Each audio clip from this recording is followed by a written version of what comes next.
श्री रामचंद्र का व्यक्तित्व ऐसे उच्च मानवीय गुणों से संपन्न था कि आज भी उनका जीवन आदर्श मनुष्य बनने की प्रेरणा देने वाला अक्षय स्रोत बना हुआ है। श्री रामचंद्र के जीवन की मुख्य घटनाओं तथा प्रसंगों से उनके चरित्र की श्रेष्ठता का पता चलता है। अयोध्या के महाराज दशरथ के वे सबसे बड़े पुत्र थे। श्री राम के भाई भरत, लक्ष्मण तथा शत्रुघ्न उनके साथ अत्यधिक प्रेम तथा सम्मानपूर्ण व्यवहार करते थे। भरत की मां कैकेयी तथा लक्ष्मण और शत्रुघ्न भी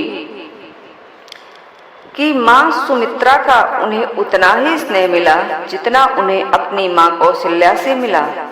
पिता, गुरुजन तथा जनता के सभी वर्गों के साथ राम का व्यवहार बहुत ही मृदुल एवं शिष्ट था। अपने छोटे भाइयों को प्रसन्न करने के लिए वे खेल में स्वयं हारकर उनको विजयी बना देते थे। ऋषि विश्वामित्र राक्षसों के उपद्रव के कारण आश्रम में यज्ञ नहीं कर पा रहे थे। आश्रम वासियों की रक्षा और निर्विघ्न यज्ञ करने में सहायता के लिए वे राजा दशरथ के पास आए। ऋषि ने राजा से राम और लक्ष्मण को मांगा। पिता की आज्ञा मानकर राम और लक्ष्मण ऋषि के साथ आश्रम पहुंचे।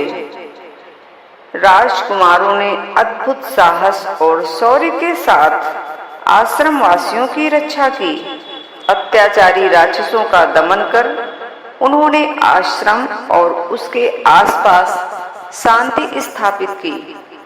इसी बीच विश्वामित्र को जनकपुर में राजकुमारी सीता के स्वयंवर का समाचार प्राप्त हुआ।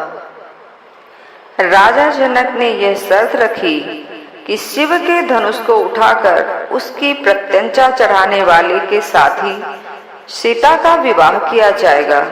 अपने गुरु का आदेश पाकर श्री राम ने शिव धनुष को उठाया और प्रत्यंचा चढ़ाते हुए श्री शिव धनुष टूट गया।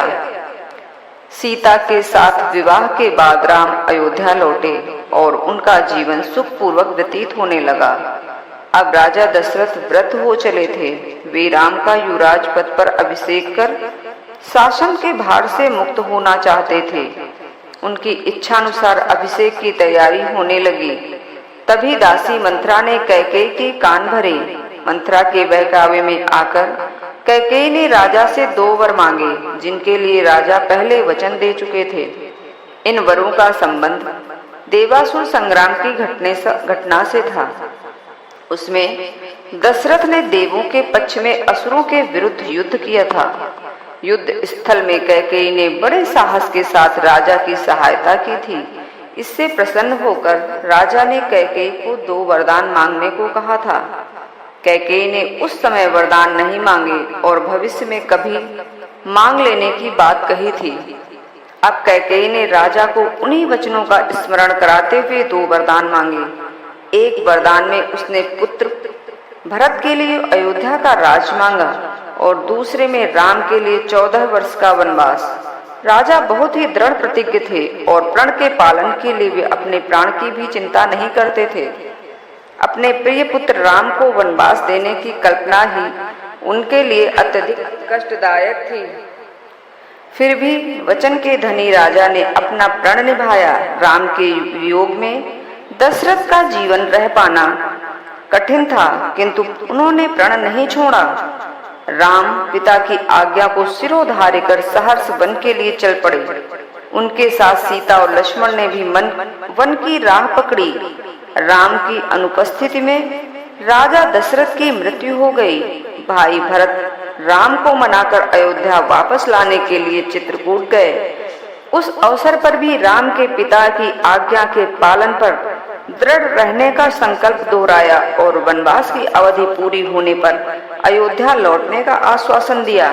जब वे अयोध्या से वन की ओर जा रहे थे, तब नदी पार करते समय उनकी भेंट निषाद राज गो से हुई। गो ने भाव विभोर होकर उनका स्वागत किया। रामचंद्र जी ने उनके अकेलेपन के भाव को सम्मान दिया और वे गले लगकर उनसे मिले। भीलनी सबरी के आतिथ्य को भी उन्होंने सहर्ष स्वीकार किया। इन उदाहरणों से पता चलता है कि छुआछूत या ऊंच नीच की भावना से किसी के साथ व्यवहार नहीं करते थे। वनवास की अवधि में श्री रामचंद्र को अनेक बार कठिन परिस्थितियों का सामना करना पड़ा। जब वे पंचवटी में कुटी बनाकर रह रहे थे, तब लंका के राजा रावण की बहन शूर्पणखा वहां आई। रामचंद्र जी को देखकर वह आकृष्ट हुई और उसने उनके साथ विवाह का प्रस्ताव रखा। रामचंद्र जी विवाहित थे और उनकी पत्नी सीता जी उनके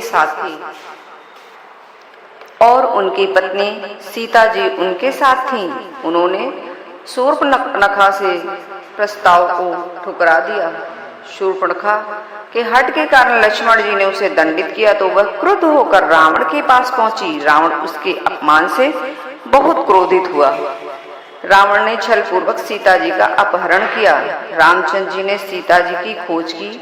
हनुमान ने लंका जाकर सीता जी का पता लगाया। रामचंद्र जी ने अंगद को लंका भेजकर शांतिपूर्वक सीता जी को वापस पाने का प्रयत्न किया, किंतु घमंड में चूर रावण ने कोई ध्यान नहीं दिया। अंत में युद्ध की स्थिति आ पहुंची। संकट की इस स्थिति में भी श्री रामचंद्र जी ने अयोध्या से कोई सहायता नहीं मांगी। उन्होंने भरत को इस संबंध में कोई समाचार नहीं भेजा। किष्किंधा के राजा सुग्रीव और अंगद, हनुमान आदि की सहायता से उन्होंने उनकी सेना तैयार की और अपने बाहुबल से रावण को युद्ध में परास्त किया। यह उनके स्वावलंबन तथा आत्मबल का अनुपम उदाहरण है। रामचंद्र जी ने लंका पर विजय प्राप्त करने के बाद वहां का राज्य रावण के भाई विभीषण को दे दिया। इससे पहले किष्किंधा के राजा बाली को हराने के बाद उन्होंने वहां का राज्य उसके भाई सुग्रीव को सौंप दिया था। यह निर्णय बहुत ही बुद्धिमत्तापूर्ण और दूरदर्शितापूर्ण था। सीता जी और लक्ष्मण के साथ रामचंद्र जी अयोध्या लौटे तो जनता ने उनका हार्दिक स्वागत किया। बहुत धूमधाम से रामचंद्र जी का राज्याभिषेक हुआ। उनकी अनुपस्थिति में भरत ने अयोध्या के राज्य को धरोहर की तरह सुरक्षित रखा और शासन का संचालन किया। रामचंद्र जी ने शासन की उत्तम व्यवस्था की। उन्होंने जनता की सुख सुविधा का इतना अच्छा प्रबंध किया कि किसी व्यक्ति को कोई कष्ट नहीं था। सब स्वस्थ और सुखी थे और आनंदपूर्ण जीवन व्यतीत करते थे। यदि समाज के सभी वर्गों और व्यक्तियों की आवश्यकताओं को पूरा करने की उत्तम व्यवस्था हो जाए तो शांति और सुख की स्थिति आ जाती है। रामचंद्र जी के राज्य में शासन की ऐसी ही व्यवस्था की गई थी। उत्तम भोजन, आवास तथा रहन सहन, शिक्षा, स्वास्थ्य, रक्षा, मनोरंजन आदि की सुविधाएं सबको सुलभ थी।